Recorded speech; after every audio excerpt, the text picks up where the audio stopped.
We do not see opportunities if we are convinced that there are no opportunities. We do not see possibilities for success if we don't believe that success is possible for us. However, if we begin to change our beliefs, we begin to change our realities. Let me give you an example.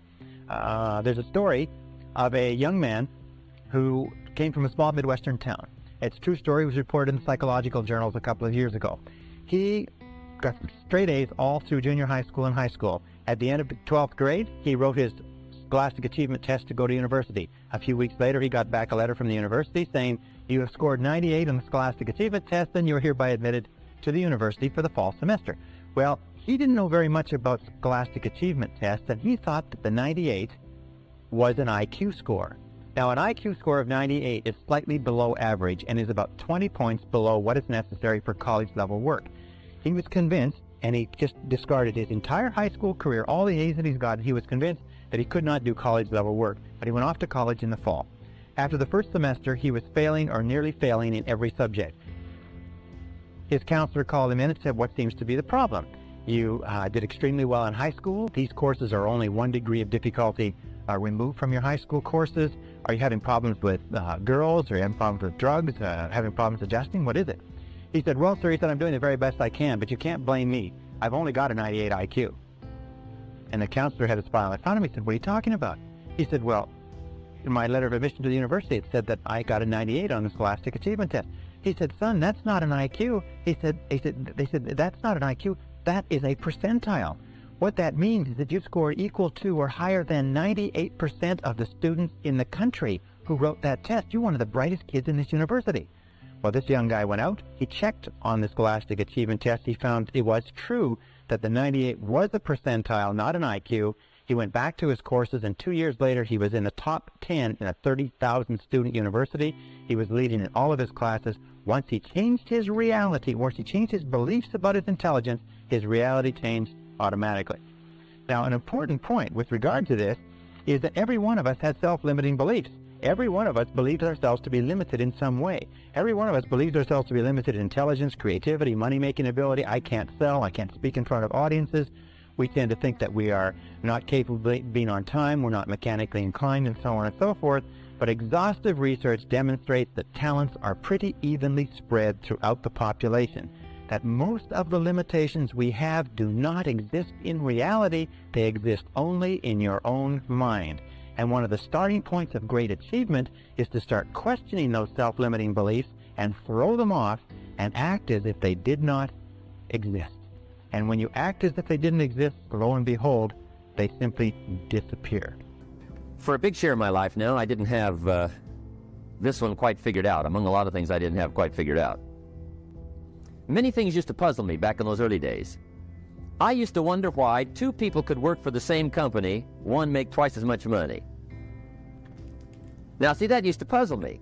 And maybe they were the same age, graduated from the same school, live in the same community, work for the same company, with the same products and the same services. They've got the same traffic, the same problems, and one makes $1,000 a month, the other one makes $2,000 a month. Now, that was my puzzling question. Why would this long list be the same and the money twice as much? I asked, what's the difference between $1,000 a month and $2,000 a month? And I don't mean 1,000 a month, right? I could figure that out. But what makes the difference? Why would one person do twice as well, 3 times as well? Speaking economically, now I know there's more than one way to do well. I understand that. But in this little narrow area called compensation, what's the difference? Well, back then, with my faulty thinking, I'm trying to reason it out. I thought, well, maybe time makes some of the difference, right? Some people do better because they have more time. I used to say, Harold ought to be able to do well. He's got a lot of time. If I had all of Harold's time, I could do well. Now, that's got to be dumb, right? Number one, you can't get somebody else's time. A guy says to me one time, he says, you know, if I had some extra time, I could make some extra money. I said, then forget it. There isn't any extra time. Hey, when the clock strikes 12 midnight, that about wraps it up, right? I mean, you can look around the gongs there for a little more, but it's over. You say to the guy, what are you doing? He said, I'm looking for extra time. See, they'll come and take you away, right? There isn't any more time. Now, if you can't get more time, which you can't, what could you get more of that would make a difference in economic results? And here's the key word. Make it a part of your notes. We're going to consider it tonight. The word is value. And I have a little phrase for your notes. Value makes the difference in results. Value makes the difference. You can't get more time, but you can create more value. Okay, the next law is what is called the law of expectations. Now, the law of expectations is the law that has been talked about throughout all of human history. Just like in the law of belief, William James of Harvard said, belief creates the actual fact. As a man thinketh in his heart, or as he believeth, so is he. The law of expectations over and over says what you expect, you get. You get not what you want, but what you expect. That your expectations, especially your expectations about outcomes, how you think things are going to turn out, become your own self-fulfilling prophecies. And Dr. Robert Rosenthal of Harvard University has done something like 300 experiments on expectations theory, on what is called experimenter theory, and he finds that your expectations have an effect on other people and events and circumstances, even if your expectations are based on totally false information. Whatever you expect with confidence. In other words, if you confidently expect good things to happen, surprise, surprise, good things happen to you. If you confidently expect negative things to happen, then negative things are going to happen to you. That most successful people have developed an attitude of confidently expecting good things to happen. It's called the attitude of positive self-expectancy. It is the attitude of the winner. The winner looks for good things to happen. The winner expects to win in advance, and lo and behold, whatever you expect with confidence tends to come true, even if the information upon which your expectations is based is totally false. Here, let me give you an example of expectations. Some years ago, Dr. Rosenthal, after conducting a variety of different experiments, came to the conclusion that the expectations that teachers had of students was having a tremendous effect on their ability to learn and their grade level averages. So he put together a series of experiments, and then one major experiment, which was tremendous. He went to the San Francisco Bay Area, and at the beginning of the school year, he had the principal call in 3 teachers. The 3 teachers were told that, by the principal, as a result of teaching excellence, they had been singled out as the 3 best teachers in the school, and that they were going to be given 30 students each of the brightest students in the school identified by IQ tests at the end of the last semester. They would be able to teach these students for the entire year, and it was estimated by experts that these students would jump in scholastic achievement an average of 20 to 30% over the course of that school year. Now, the teachers were told that one of the conditions was that they mustn't tell the teachers, they mustn't tell the students, and they mustn't tell their parents. They must continue to teach the same way, and classes were carefully monitored to make sure that they taught the same way they taught before, but only they would know that they had been given 30 bright students each to teach for the whole year. The teachers were delighted. The teachers went out. They were excited about this. They worked hard with those students. They spent time after school with them. They got really, really involved in teaching more than they ever had before. And at the end of the school year, lo and behold, those 3 classes led not only the school, but the entire school district in academic accomplishment. At the end of the year, they called the 3 teachers in. They sat them down and they said, well, you've had a good year. And they said, yes, well, it was great. Those kids were so bright. They were so eager to learn. They said, well, maybe we should tell you the truth, that this was an experiment. And the fact is that the beginning of the school year, we selected the names of 90 children by lottery from the school population at large and assigned them to your class. We didn't even know what their IQs were. They said, well, that's remarkable. Well, how could it have happened that they did so well? And then they looked at each other and said, well, of course, it's because we are the 3 most excellent teachers in this school. They said, well, the other side of it was simply this, is at the beginning of the school year, we put all the teachers' names in a hat, and yours were the first 3 names that were drawn.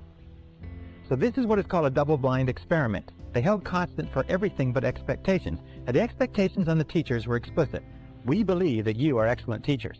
The expectations of the teachers on the students were implicit. They were never spoken. The teachers just treated those students as though they were really intelligent, and the students bloomed and blossomed. And in one of the classes, a student from beginning of the year to the end of the year jumped 25 IQ points. In a subsequent experiment, a student jumped as much as 27 IQ points, which is to prove that high expectations teachers bring out intelligence in students that is completely unheard of. Marva Collins, the famous teacher in the Chicago inner city, has found that if you treat students as though they're intelligent and talk to them and work with them as though they are really bright, they will absolutely astonish you in terms of academic accomplishment. All right, this brings us to the critical role of expectations in your life. First part of expectations in your life, number one, and where expectations affect you. Expectations of your parents. We have found that we have a tendency as adults to try to live up to or down to the expectation of our parents all our lives. If our parents were strong and supportive and loving and kind and encouraging and really believed in us, all our lives we'll strive unconsciously to live a life consistent with those expectations. If our parents were critical and condemnatory and bitched and complained and griped about our grades and so on and so forth, we will find that all of our life we'll have a tendency to hold ourselves back. So be alert to that. What were the expectations of your parents? Were they positive? Were they negative? Were they boosting or were they discouraging? And how much are they affecting you today? Second area of expectations is the expectations of your boss. In all of our studies, we have found, especially in the studies on excellence in organizations, we have found that high expectations, bosses have high performance work environments. Now, if you work for a boss who's negative, critical, and condemnatory, if you work for a boss that has negative expectations or a negative attitude, chances are your performance will be at the very lowest. As a matter of fact, if you look at the course of your working career, you'll find that the times of your life that you've enjoyed the most is working under a boss that has high positive expectations of you and your ability. Isn't that correct? The third area of expectations is the expectations you have of others, especially of your children, especially of your spouse or your mate, especially of your subordinates or the people who look up to you. You see, we are profoundly affected by the opinions of anybody we respect, by the attitudes toward us of anybody we respect. And if you have high positive expectations of the people around you, especially your children, they will rise to fulfill those expectations. So the basic rule with regard to this is always expect good things of other people. In word and deed, tell them continually, I believe in you. And number 4 area of expectations is the expectations you have of yourself. In the final analysis, these are the most powerful. If you have high positive expectations of yourself, you'll be astonished at what it will mean to your life. Always expect the best. Always expect the best. And here's a little exercise which I learned from one of my graduates, one of our live seminars. He found that by starting off every day with this simple little exercise and saying to himself, I believe something wonderful is going to happen to me today. I believe something wonderful is going to happen to me today. I believe something wonderful is going to happen to me today. That this little exercise changed his whole attitude, that he went through the whole day with the attitude of somebody with a confident self-expectancy, that everything that happened during the course of the day, he thought, maybe this is something wonderful that's going to happen to me. And you know that if you will do this, if you will say before you go to sleep, I believe something wonderful is going to happen to me tomorrow. And if you'll say when you get up in the morning, I believe something wonderful is going to happen to me today. And if all day long you say, I believe something wonderful is going to happen to me, you'll find that as you go to sleep the next night, and try this today, it's a very powerful exercise. It sounds a little bit corny, but it's a very powerful exercise. If you'll try it, you'll find that when you go to sleep, you will not be able to think of all the wonderful things that happen to you. You'll just be surprised that your parking spaces will open up and friends will call and you'll get checks in the mail. Just your life will be a series of really positive, happy experiences. So always expect the best. I believe something wonderful is going to happen to me today, and by the inexorability of a law of nature, it's going to happen to you. I can assure you it's happened to thousands and thousands and thousands of our graduates who will literally astonish you the effect of this corny little exercise. All right, the next law is what is called the law of attraction. Now, the law of attraction simply says that you are a living magnet. You are a living magnet. And that you inevitably attract into your life the people and circumstances that are in harmony with your dominant thought. In the universe, we know that all of energy is in a state of vibration. That everything is vibrating. Even this board is vibrating. Your skin is vibrating. Every substance is vibrating because of its molecular structure. And we also know there's the law of radiation, that everything is vibrating outward, the process of entropy. And we find that whatever you are thinking, your thoughts are also a form of energy that is vibrating and radiating out from you and that travels at the speed of light so that you can affect people and circumstances at great distances. Have you ever had an experience where you're thinking about somebody and the telephone rings and it's them? Have you ever had an experience where you phone somebody else and they say, we were just talking about you? It just leaps into your mind. Have you ever had an experience when you're in tune with your husband or wife and you think, I'd like to go out to dinner at such and such a place tonight, and you call home and they will say, why don't we go out to dinner at such and such a place? These are all examples of this law of attraction. The law of attraction is considered by many to be one of the most important laws of human existence. In this, you will always attract to yourself, positive or negative, people and circumstances that harmonize with your dominant thoughts. That whatever you're thinking on a continuing basis, you're attracting into your life. You're drawing it into your life like a magnet. That's why it's so important that you keep your thoughts on what you want, keep your thoughts on what you desire, and keep your thoughts off of what you don't want. And by the way, as you advance and develop and become more proficient and more sharp with these methods, the law of attraction will work faster for you and with greater accuracy. So be careful. Use it right. The last law we'll talk about in this session is called the Law of Correspondence. The Law of Correspondence is a law that says, and it's quoted by Jesus, as within, so without. As within, so without. And what it simply means is this. It means that your outer world is a mirror. And that's probably the best word. Your outer world is a mirror, and it simply reflects back to you what is going on in your inner world. That your outer world is the result of your inner world. That what is going on within determines what is going on without. That if you want to change your outer world, you have to change your inner world. Now that means that you can look at your words, you can look at your level of health. What is going on in terms of your physical health is largely determined by what is going on in your mind. What is going on in your relationships is the most perfect example, because you find that when you are feeling good inside, your relationships go smoothly. When you're feeling negative or stressed inside, your relationships go poorly.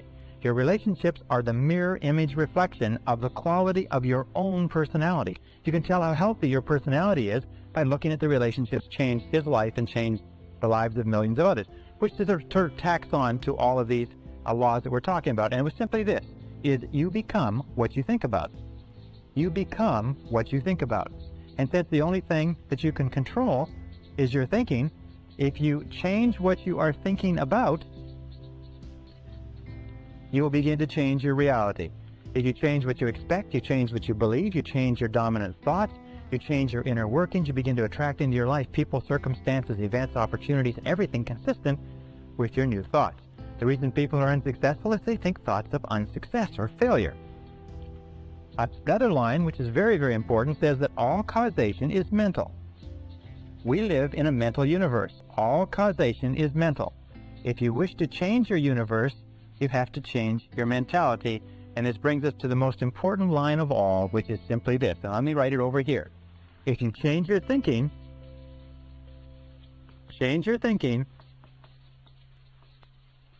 dynamic, vital, and living successful life that you desire on the outside.